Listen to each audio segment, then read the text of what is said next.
Alors tout le monde s'en était aperçu, Gabriel Attal avait lâché le mot lors de son discours de politique générale, le Premier ministre qui veut désmicardiser la France, mais comment? Réponse avec vous, Jean-Marc Victory. Bonjour Jean-Marc. Bonjour David, bonjour tout le monde. Éditorialiste aux Échos, c'est un néologisme ce mot, non? C'est un mot affreux, hein. Désmicardiser, ça aboutit à désmicardisation, 16 lettres, si vous arrivez à le caser au Scrabble, ça peut être intéressant, en mot compte triple là, mais non, c'est un mot atroce. Smicard, hein, déjà, quand on rajoutait, on termine par smicard, hein, il y a d'autres mots quand on rajoute ARD à la fin. Oui. Il y en a un ou deux qui m'aident à l'esprit, voilà, on va pas les... ça rend péjoratif. Et donc, smicardisation, c'est un mot horrible. Ceci dit, derrière, il y a le projet est louable. Il est un peu noble, parce qu'on sait qu'il y a de plus en plus de Français. Là, je crois que le chiffre, c'est 17% des salariés du privé, beaucoup plus qu'il y a 20 ans, qui ont un salaire proche ou équivalent au SMIC, 1 400 € net par mois. Oui, c'est une proportion énorme, hein, donc un salarié du privé sur 6. Avant la séquence Covid, guerre en Ukraine, on était à 1 sur 8. Et donc ça fait tout de même beaucoup de monde qui gagne ce salaire minimum. Et en même temps, la smicardisation, hein, le fait qu'il y ait de plus en plus de gens qui soient payés au SMIC avec relativement peu d'espoir d'en sortir au moins à court terme, s'explique de manière assez naturelle. Hein. On a eu le SMIC, c'est une voiture balai. Hein, qui ramasse les salariés peu payés, et sa vitesse est indexée sur les prix. Donc imaginez une voiture balai qui avance à 1 km/h, elle ne va pas ramasser beaucoup de marcheurs. Par contre, si soudain elle passe de 1 à 6 km/h, plus d'inflation. Voilà, elle va ramasser beaucoup plus de gens. Et là, c'est exactement ce qui s'est passé avec les prix. On avait une hausse des prix qui était entre 0 et 1% pendant des années. Le SMIC augmentait, mais il ne ramassait pas beaucoup de monde. Là, quand soudain on passe à 6%, il y a beaucoup plus de gens qui profitent de ces... Jean-Marc, ça garantit le pouvoir d'achat de tous ceux qui sont au SMIC, c'est une bonne chose. Bah évidemment. C'est une bonne chose et c'est pour ça que ça a été fait, hein, quand on regarde l'histoire du SMIC. Et Gabriel Attal l'a dit quand il a dit qu'il faut désmicardiser, mais il faut réfléchir tout de même aux réformes pétries de bonnes intentions, hein, c'est l'expression qu'il a employée, qui ont amené à la situation actuelle. Et je pense que pour désmicardiser, il faut voir quelles sont les composantes qui font qu'on est arrivé à cette mécanique-là. Donc la première chose, c'est la création du SMIC, hein, en 1950. Qu'est-ce qui se passe à cette époque-là? Depuis plus de 10 ans, les salaires sont bloqués et le gouvernement veut débloquer les salaires. Donc il y a des dispositifs de convention collective très lourds qui sont mis en place.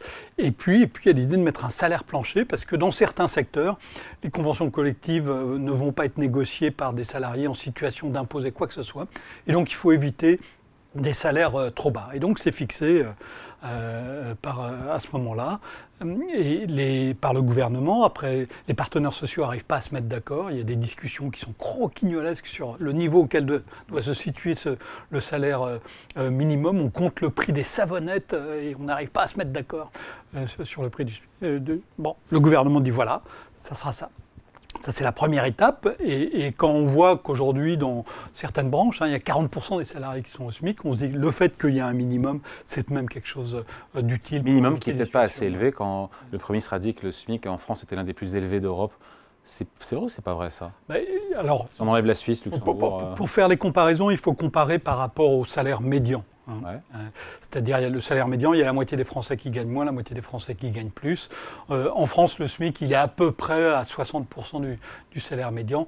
Dans la plupart des pays, pas tous, mais dans la plupart, il est inférieur, voire sensiblement inférieur. Ah. Donc on a en France une échelle des salaires dans la première partie qui est extrêmement ramassée, ce qui pose des problèmes de management dans les entreprises, hein, parce qu'évidemment, les salariés, ils ont des perspectives de carrière qui sont souvent extrêmement limitées. Solution simple qui simpliste, diront certains, on augmente le SMIC, on ne le met plus à 1 400 €, on le met à 1 600. Alors, moi j'aime bien les raisonnements par l'absurde. Disons, pourquoi vous arrêtez à 1 600 2 000, 5 000, 10 000 Non, mais... Mais non, mais pourquoi est-ce qu'on ne met pas le SMIC à 10 000 €? pourquoi est-ce qu'on ne met pas le SMIC à 10 000 euros? Parce que si on met le SMIC à 10 000 euros, il y a 98% des entreprises qui ferment du jour au lendemain. Et si on augmente le SMIC de 1 400 à 1 600 euros, il n'y a pas 98% des entreprises qui vont disparaître du jour au lendemain, mais il y a un certain nombre d'entreprises qui vont se retrouver dans des situations financières plus difficiles, qui auront du mal à trouver leur équilibre économique plus qu'avec un SMIC à 1 400 euros. Donc il faut trouver un point d'équilibre. Ce point d'équilibre, il est jamais optimal. Il y a toujours des gens qui ne gagneront, qui trouveront que ce n'est pas assez. Et il y a toujours des entreprises qui se diront, si le SMIC était 100 ou 200 euros de moins, je pourrais faire beaucoup plus de choses, y compris employer plus de gens. Donc c'est une mauvaise idée. Quoi donc? Que d'augmenter le SMIC. Il faut l'augmenter dans la mesure du possible. Et ce qui permet de l'augmenter, c'est la productivité. Ouais. Vous savez bien ce qui se passe sur la productivité quand on la regarde au niveau global en France depuis 4 ans, elle a reculé. Ce qui permet, in fine, d'augmenter les salaires, et ce qui l'a toujours permis historiquement, au-delà d'aléas de court terme, c'est le fait d'avoir des gains de productivité. Or, les gains de productivité, pour l'instant, on n'en a pas. Et donc c'est très difficile d'augmenter les salaires sans que ça pose des problèmes économiques extrêmement graves. Pour que le travail, Jean-Marc, paye mieux, beaucoup de politiques publiques ont été mises en place. Il y a eu les coups de pouce au SMIC, on en a parlé, tous les gouvernements ont actionné, et c'était sur le principe une bonne initiative. D'abord, il y a eu la création du SMIC. Ensuite, très vite, on l'a indexé, parce qu'il y avait beaucoup d'inflation au début des années 50, et donc 2 ans plus tard, on dit il faut l'indexer, sinon il ne sert à rien. C'est louable. C'est évidemment louable.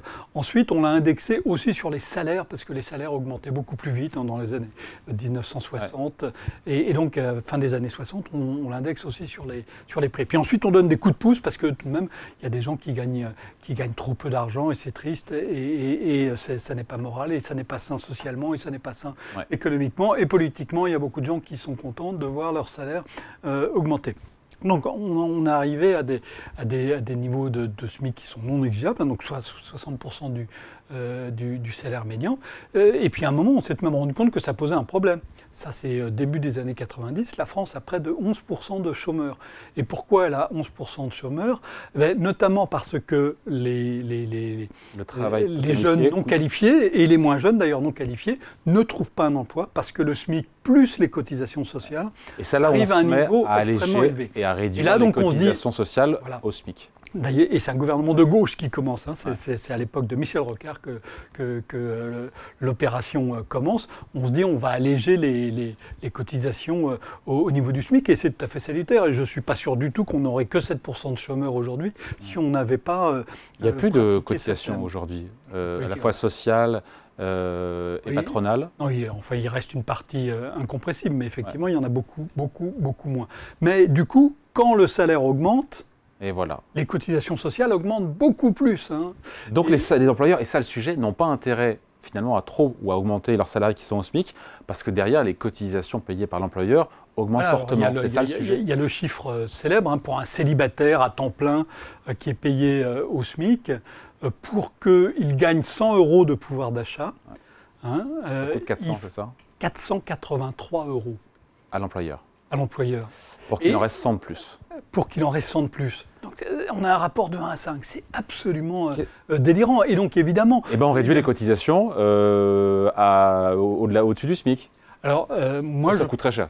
Moi, je pense que c'est la meilleure solution pour éviter qu'on ait des salariés qui se retrouvent scotchés au SMIC pendant ça coûte des sous, ça, il faut le financer. Ça coûte très vite des milliards, voire des dizaines de milliards d'euros. J'ai demandé d'avoir des estimations un peu précises, mais on me dit c'est trop compliqué. Il y a des paliers, des seuils. Donc c'est très compliqué de le calculer, mais c'est des sommes qui montent très très vite. Entre 1 et 1,6 SMIC, on a la moitié des salariés. Donc si vous enlevez les cotisations sociales, qui sont très importantes, ça coûte évidemment très très cher. Et théoriquement, on peut le financer comment, ça? Alors moi, quand on fait un peu de comparaison internationale, vous savez que j'aime bien ça, On voit que les cotisations sociales en France, hein, quand on les ramène au PIB par exemple, elles sont extrêmement élevées, elles sont parmi les plus élevées au monde. Ça veut dire qu'on taxe, on a soit une partie des prélèvements très importantes en France sur le travail. Et donc évidemment, ça n'encourage pas les entreprises à employer davantage de travail. Donc l'une des solutions qui paraît assez évidente sur le papier, qui est politiquement beaucoup plus compliquée que sur le papier, bah, c'est de basculer une partie de ces cotisations sur l'impôt. Et c'est tout à fait... Sur l'impôt, quel impôt? Lequel? C'est tout à fait logique parce que... Quel impôt? Alors, attendez. C'est tout à fait logique parce qu'il y a plein de cotisations sociales qui correspondent en fait à de la solidarité et pas à de l'assurance. Et la solidarité, ça doit être assuré non par des cotisations, mais par les impôts. Alors, quels impôts ensuite? Moi, vous allez dire que c'est impossible de balancer des dizaines de milliards de cotisations sur l'impôt. Si vous regardez l'histoire française, on a un impôt qui s'appelle la CSG. La CSG, ça a été créé il n'y a pas très longtemps. Ah, mais c'est pas progressif. Il a été créé au début des années 1990, 91, 92, je crois. Aujourd'hui, il rapporte... Michel Rocard. Il rapporte sous Michel Rocard, au moment où on commence les allègements de cotisations d'ailleurs. Il rapporte aujourd'hui 120 milliards d'euros. C'est le deuxième impôt qui rapporte le plus d'argent. Après la TVA. En France. Il est donc possible, à condition de se mettre dans une perspective longue, de faire un basculement tout à fait important des cotisations sociales, parce qu'avant, ce qui est devenu la CSG, c'était des cotisations sociales, vers les impôts, même si... La CSG, c'est contribution sociale généralisée, donc on a presque l'impression que c'est une cotisation sociale. En fait, le mécanisme relève vraiment purement de l'impôt. Donc, pour sortir de cette trappe à bas salaire, soit, politiquement ça paraît compliqué, mais on se dit qu'on allège effectivement les cotisations sociales au-dessus du SMIC, financées par une hausse de la CSG.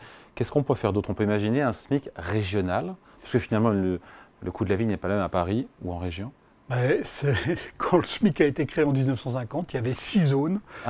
Et donc, ça a existé pendant 20 ans, ça a fonctionné comme ça. En France, on n'aime pas les trucs régionalisés. En France, il faut que ça soit universel, il faut que ça soit pareil pour tout le monde. Mais on sait bien en même temps que derrière, il y a un formidable déséquilibre. Parce qu'effectivement, si vous vivez à Paris avec 1 400 euros net, et si vous vivez à La Roche-sur-Yon, parce que je prends La Roche-sur-Yon parce que la Vendée est un endroit où le niveau moyen des prix est extrêmement bas, vous vivez par rapport à Paris. Vous ne vivez pas du tout de la même manière. Est-ce que c'est normal? Est-ce que c'est logique? Est-ce que ça se justifie? On peut le justifier, mais on peut aussi défendre qu'une mesure de justice serait faire que le SMIC assure à peu près des niveaux de vie identiques sur toute la France, et donc ça supposerait de le régionaliser. Donc ça peut se faire. Il y a aussi d'autres mesures, pour diminuer un peu les impacts négatifs du PIB, du SMIC notamment sur l'emploi, qui consisterait à l'aménager pour les jeunes. On a un peu de mémoire. Ça me rappelle... c'est Villepin. C'est Dominique de Villepin en 2006. Ça lui a coûté cher. Voilà, le contrat première embauche. Oui, le CPE. Le contrat première embauche, le CPE. La loi est votée. Elle n'est pas promulguée. Oui, c'était une susmulgation. C'est une suspension après promulgation de Jacques Chirac. C'était quelque chose d'assez original qu'on avait pensé, qui aurait peut-être pu ressortir à propos de la loi immigration. Et effectivement, ça a coûté très cher. Mais encore une fois, si vous regardez comment on peut faire pour que le SMIC... L'un des avantages d'avoir un SMIC un peu moindre pour les jeunes, c'est que jeunes, vous ne le restez pas. Donc vous ne restez pas à ce SMIC jeune.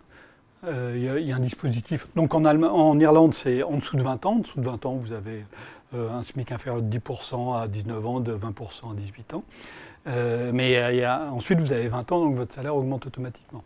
En France, vous pourriez avoir le même dispositif. Vous pourriez aussi avoir un dispositif pendant les 2 premières années de vie active, un SMIC inférieur peut être toléré. Et de toute façon, au bout de 2 ans, à ce moment-là, l'ajustement se fait automatiquement. Donc il y a des dispositifs qui permettent d'avoir... Et quand on commence dans la vie active, on peut encore être chez ses parents, on a des dépenses moindres. Enfin, il y a des raisons qui pourraient justifier, malgré les résistances politiques qui sont très fortes, d'avoir un tel dispositif. Désmicardiser la France, ça restera un propos d'estrade du Premier ministre, ou vraiment on peut imaginer qu'il y a des projets derrière?